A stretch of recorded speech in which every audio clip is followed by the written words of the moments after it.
La Grèce antique, Alexandrie et le Pharos. Lorsque le roi de Macédoine, Alexandre, devient le maître des cités grecques puis qu'il entame 10 années de conquête qui le menèrent de l'Empire perse à l'Inde, il s'empara également de l'Égypte en -332. Il décida d'y fonder une nouvelle cité, la première à porter son nom, Alexandrie. On dit qu'Alexandre dessina lui-même les plans de la ville, ses architectes traçant au sol avec de la craie, remparts et édifices. Mais on raconte qu'ils n'eurent pas assez de craie pour finir le tracé des rues devant le terminer, avec la farine prévue pour le repas des ouvriers. C'est l'architecte Dainocratès de Rhodes qui fut chargé de réaliser la vision d'Alexandre. Suivant le modèle grec, la ville est construite avec de larges rues qui se croisent à angle droit. Son plan servira de modèle à d'autres cités comme Éphèse ou Pergame dans la Turquie actuelle. Situé au nord-ouest de l'Égypte, dans le delta du Nil, le site est idéal pour en faire un port puissant et pour joindre les territoires conquis à l'est avec ceux conquis à l'ouest. La ville deviendra le plus grand port de Méditerranée et la véritable capitale du monde hellénistique, ce vaste territoire issu des conquêtes d'Alexandre et mélangeant les peuples et les cultures. Si la ville fut célèbre pour son phare, elle l'était aussi pour sa bibliothèque. Alexandre, qui avait suivi les enseignements d'Aristote dans sa jeunesse, accordait une grande importance au savoir.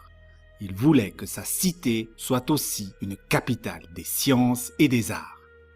La croissance de la ville est rapide, de nombreux peuples y cohabitent et ces bâtiments attestent ce mélange de différentes cultures, typique de ce que l'on appelle la période hellénistique.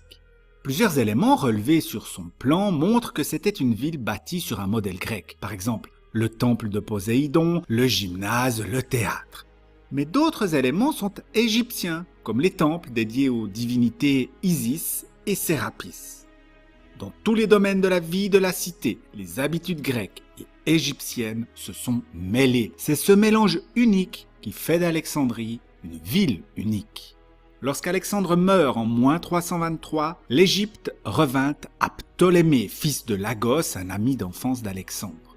Couronné roi d'Égypte, donc pharaon, sous le nom de Ptolémée Ier Soter, qui signifie le sauveur. Durant son règne et celui de ses successeurs, Alexandrie fut l'une des villes les plus brillantes de l'Antiquité.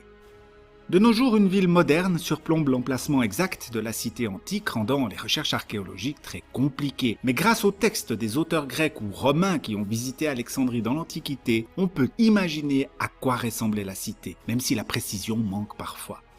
C'est peut-être Strabon, géographe et historien grec vivant vers -50, qui nous donne le plus de détails dans un ouvrage qui est une véritable visite guidée de la ville. Il parle notamment du palais des rois regroupant plusieurs maisons royales, des bâtiments publics et de quoi loger ministres et soldats, le tout formant une véritable cité dans la cité.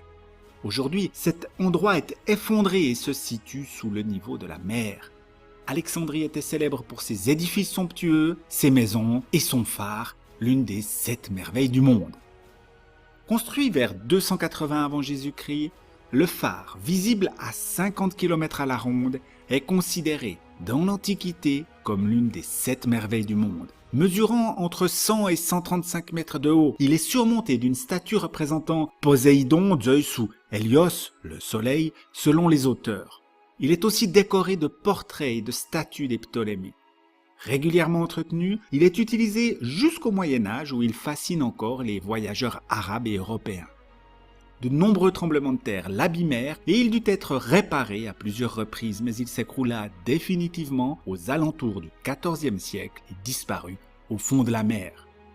À sa place, on construisit un fort. Des fouilles sous-marines dirigées par l'archéologue français Jean-Yves Empereur ont permis depuis 1994 de retrouver des blocs de pierre et des statues devant appartenir au phare.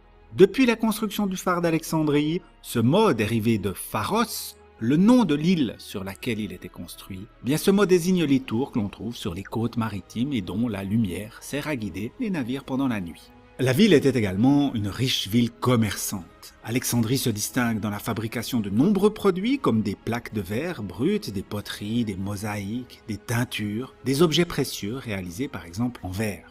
La ville constitue aussi l'un des principaux centres du commerce des esclaves. Ceux-ci représentent plus d'un quart des habitants.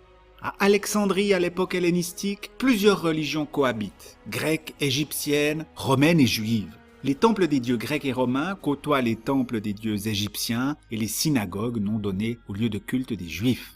La communauté juive, très nombreuse, a adopté la culture et la langue grecque. La Torah, le livre sacré des juifs, est traduite en grec au IIe siècle avant Jésus-Christ. Dans les nécropoles, c'est-à-dire les vastes cimetières, des tombes fastueuses de toutes les religions se côtoient. Très décorées, elles témoignent de la richesse et du métissage culturel et religieux de la population.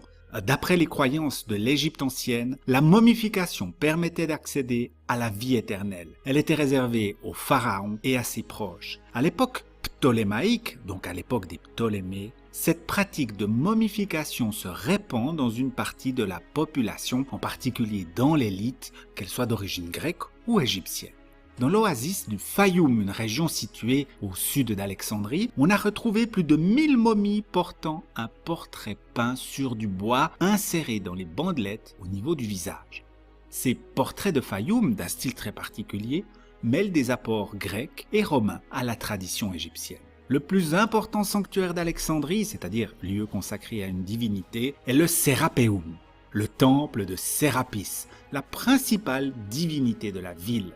Les premiers Ptolémées veulent être associés à une divinité, mais pour être accepté par tous, ce dieu doit convenir autant aux Grecs qu'aux Égyptiens.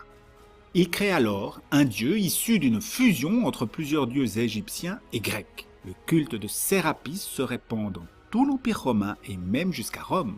Mais la toute-puissance de la ville des Ptolémées n'était, comme eux, pas éternelle. Elle s'affaiblit dès le 1er siècle avant Jésus-Christ, c'est-à-dire de -100 à -1, tandis que la famille des Ptolémées se déchire dans des disputes meurtrières.